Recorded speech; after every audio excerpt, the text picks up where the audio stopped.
President Trump was elected with a mandate to rein in unaccountable bureaucracy in Washington and to wage war on waste. I know that because I campaigned alongside him, and so did my colleagues. This hearing was the first battle of that war, and in the coming days, the subcommittee will release a report with legislative solutions to the problems we have identified here today. We aren't going to wait all the way until the end of this Congress. We're going to get to work immediately. The bureaucrats who have run Washington for decades are beyond the point of forgiveness. Their sheer incompetence and pure spite for the hardworking American people have resulted in total failure. The federal government has made over $2.7 trillion in improper payments since 2003, including $236 billion in 2023 alone. Those are trillions of dollars that honest Americans have paid in taxes at gunpoint over the years. As we approach April 15th, Americans are once again preparing to do their taxes and fork over their unfair share of money it takes to run this country. And I have to tell you, the American people have not been getting their money's worth for a long time. Most improper payments in recent years were issued through 5 programs: Medicare, Medicaid, the Earned Income Tax Credit, Pandemic Unemployment Insurance, and the Paycheck Protection Program. But a total of 16 federal programs had improper payment rates of 10% or more in 2023. That includes SNAP, the federal food stamp program, which paid out 10 billion taxpayer dollars improperly. To get their arms around this problem, Elon Musk and the Doge team went straight to the source. They went to the Treasury Department's Fiscal Service, which makes about 90% of the trillions in federal payments issued annually. The audit of these payment systems was long overdue. Treasury Secretary Scott Bessent gave Doge employees working for the government read-only access to these systems so they could conduct that initial audit. That audit is already paying dividends. Musk learned that the databases federal agencies are supposed to check to prevent payments to fraudsters, crime rings, and dead people are not being kept up to date.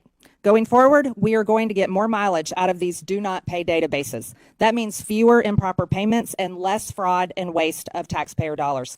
Despite this fraud that's already been revealed, a federal judge in New York issued a ruling last Friday that ran totally contrary to the will of the people.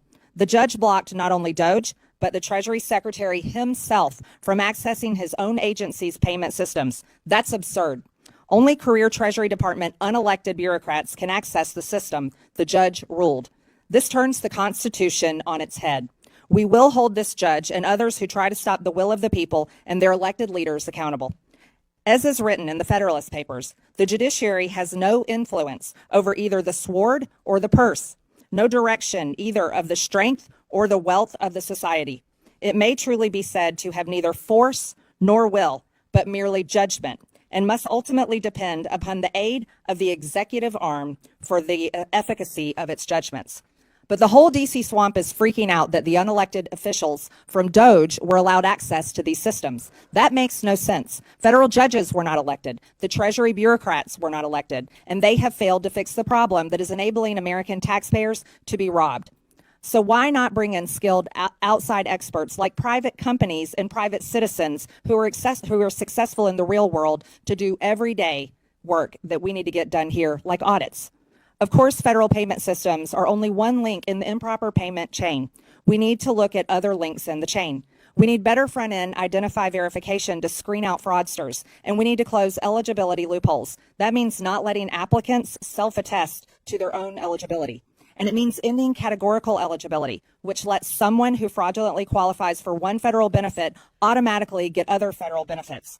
Finally, we need to better coordinate fraud prevention efforts between federal governments and the states. These are all issues that we will be taking a hard look at in this committee and coming up with solutions to, including legislation and referrals to committees of jurisdiction that will deliver for the American people.